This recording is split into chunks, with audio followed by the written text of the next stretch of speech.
Recently, Nigeria's Minister of Education, Tahir Mamman, said from 2025, candidates seeking admission into higher institutions must now be 18 years and above. Since the announcement, debates on and off social media have been fierce, with emotions running high. In this story, Just Nigeria's Ayuba Iliya digs beyond the noise to look at how this policy will affect students seeking admission into tertiary institutions across Nigeria. Have a look. From next year, anybody approaching University in Nigeria meets the required age, which is 18. Debate over age restriction for admission into tertiary institutions has lingered for years in Nigeria. Restricting children is the least problem we have in Nigeria. The policy needs to be reviewed. It does not make sense to me. As authorities move to reinforce, experts warn of unintended consequences. We now have a situation where the 6334 has broken down.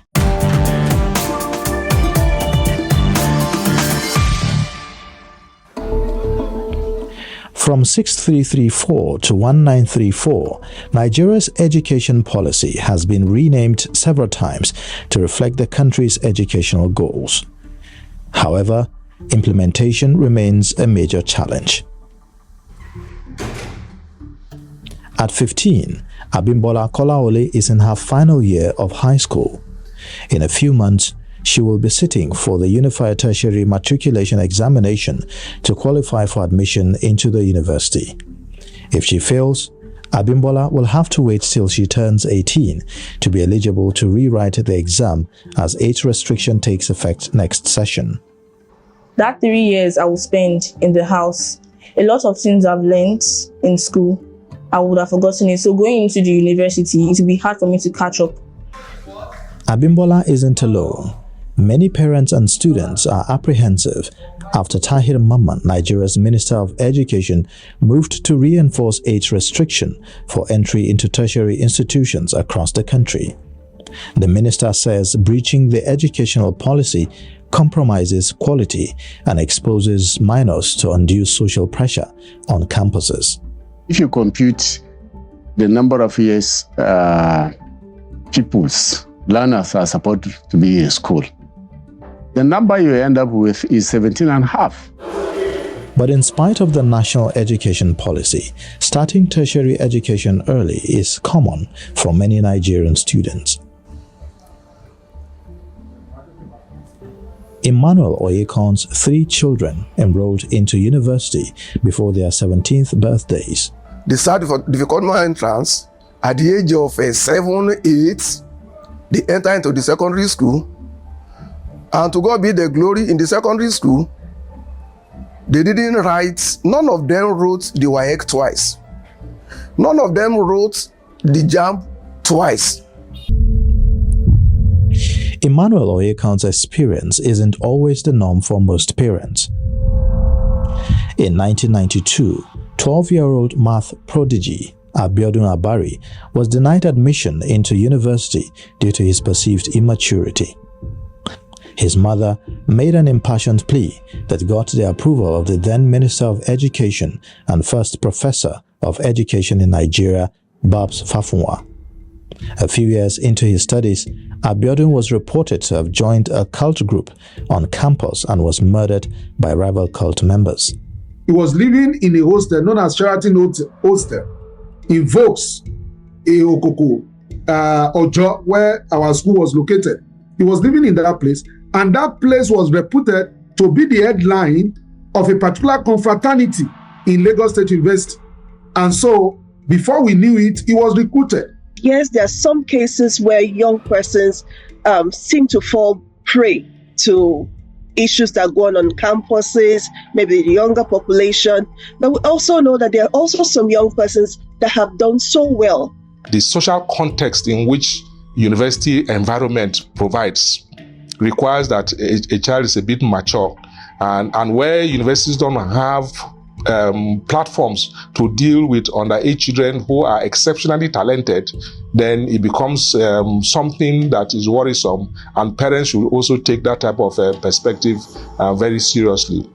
Analysts want government to reevaluate the country's educational policy in line with new realities, adding that a one-cap-fits-all approach might backfire. Government needs a long-term planning so that structures can be put in place, policy can be in place, everybody can be prepared to go through that. There needs to be research done so that evidence is there to show, okay, why this law hasn't been enforced, and then how it's having effects on students that are in school.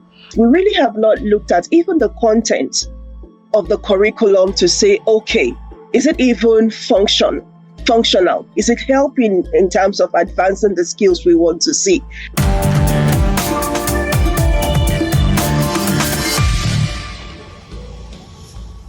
Age restriction for entry into tertiary institutions is a standard practice in many parts of the world. However, analysts are concerned that this could interfere with the development of exceptionally gifted Nigerian children. In 2016, Tomi Oyende was 21 years old when she graduated top of her class at Faculty of Science, Lagos State University, but she was denied admission twice on account of being too young. I finished from a boarding school, I'd done my exams, I'd passed everything. Coming out of that environment and having to do everything again in an uncontrolled environment where I had chores to do at home, distractions, and everything was 10 times more difficult if I was going to be able to make the scores that I needed to make for the course that I wanted to read in the universities.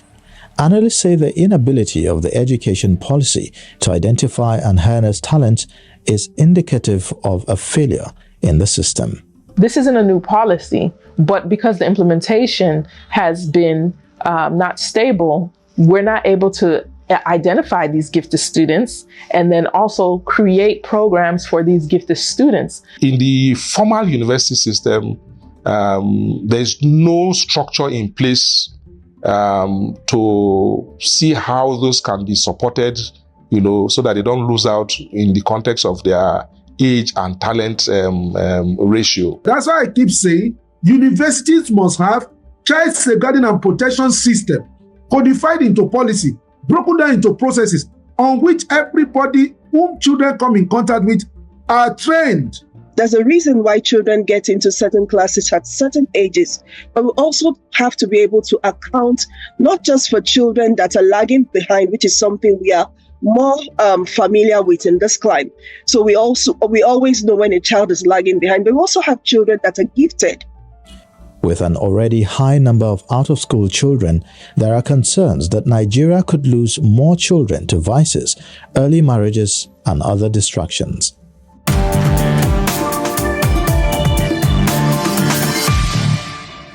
At the moment, this is what we have, but it's very legitimate to appeal to look at that window and say, okay, how do we cater for our smart children? And this is a conversation for another day. For the Minister of Education, there's no going back on the reinforcement of the age restriction into Nigerian tertiary institutions. But for many Nigerians, here is the real conversation. Do we have any system, the children that are finishing, because we say it's going to take effect from 2025, is there a system that we are putting in place to absorb them, to occupy them? Because you're talking about young people.